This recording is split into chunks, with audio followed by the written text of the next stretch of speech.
Infected epidermoid cyst. Infected epidermoid cyst म्हणजेच त्वचेखाली येणारी एक गाठ, ज्याला सामान्य भाषेत पित्ताची गाठ किंवा चरबीची गाठ असेही म्हटले जाते. जेव्हा या नेहमीच्या साध्या गाठीमध्ये संसर्ग, इन्फेक्शन किंवा सूज निर्माण होते तेव्हा त्याला इन्फेक्टेड सिस्ट म्हणतात. खाली या आजाराबद्दलची संपूर्ण माहिती सोप्या भाषेत दिली आहे. लक्षणे, सिम्प्टम्स. सामान्यतः ही गाठ वेदनाहीन असते, पण जेव्हा यात इन्फेक्शन होते तेव्हा खालील लक्षणे दिसतात. लाली येणे, रेडनेस, गाठीच्या आजूबाजूची त्वचा लाल होते.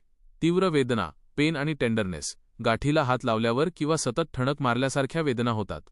सूज आणि उष्णता, गाठ अचानक मोठी आणि कडक होते, तसेच त्या भागाला स्पर्श केल्यास तो गरम लागतो. पस किंवा पू येणे, पस ड्रेनेज, गाठ फुटून त्यामधून दुर्गंधीयुक्त पांढरट किंवा पिवळसर पू आणि रक्तासारखा द्रव बाहेर येऊ लागतो. महत्त्वाची टीप, अनेकदा गाठीत जंतू नसतात, पण गाठीची आतील भिंत, वॉल आतल्या आत फुटल्यामुळे शरीराची एक नैसर्गिक प्रतिक्रिया म्हणून तिथे तीव्र सूज आणि वेदना निर्माण होतात. दिसायला हे इन्फेक्शनसारखेच दिसते. वैद्यकीय उपचार, मेडिकल ट्रीटमेंट.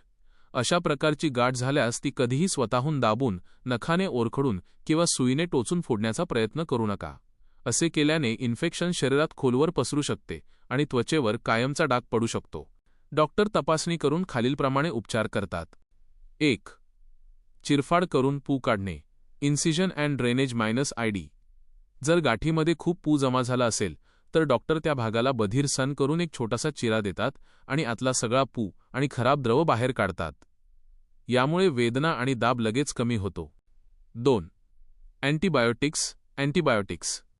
इन्फेक्शन आजूबाजूच्या त्वचेमध्ये पसरू नये म्हणून डॉक्टर काही दिवस तोंडाने घेण्याच्या अँटीबायोटिक गोळ्या आणि वेदनाशामक औषधे लिहून देतात. 3. Steroid injection. जर गाठीमध्ये जंतूंचे इन्फेक्शन नसेल आणि ती फक्त सुजलेली असेल तर सूज झपाट्याने कमी करण्यासाठी डॉक्टर गाठीमध्ये एक छोटे इंजेक्शन देतात.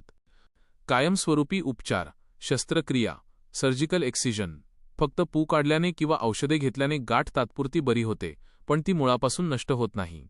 या गाठीच्या भोवती एक नैसर्गिक पिशवी सॅक असते, जी सतत केरॅटिन नावाचा पदार्थ तयार करत राहते. जोपर्यंत ही पिशवी शस्त्रक्रिया करून पूर्णपणे बाहेर काढली जात नाही तोपर्यंत ती गाठ पुन्हा पुन्हा होण्याची शक्यता असते. योग्य वेळ, गाठ लाल आणि सुजलेली असताना ती कापून काढता येत नाही. त्यामुळे औषधोपचाराने इन्फेक्शन आणि सूज पूर्णपणे कमी झाल्यानंतर 4 ते 6 आठवड्यांनी एका छोट्या शस्त्रक्रियेद्वारे ही गाठ पिशवीसह कायमची काढून टाकली जाते. तात्पुरती घरगुती काळजी. कोमट शेक देणे.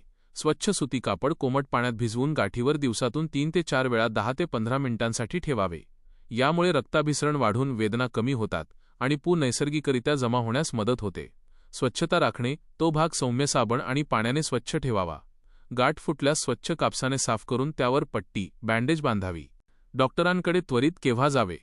जर गाठीभोवतीची लाली वेगाने पसरत असेल, रुग्णाला थंडी वाजून ताप येत असेल, गाठ चेहऱ्यावर विशेषतः डोळ्यांच्या किंवा नाकाच्या जवळ असेल, चेहऱ्यावरील इन्फेक्शन मेंदूपर्यंत लवकर पसरू शकते, त्यामुळे याकडे दुर्लक्ष करू नये.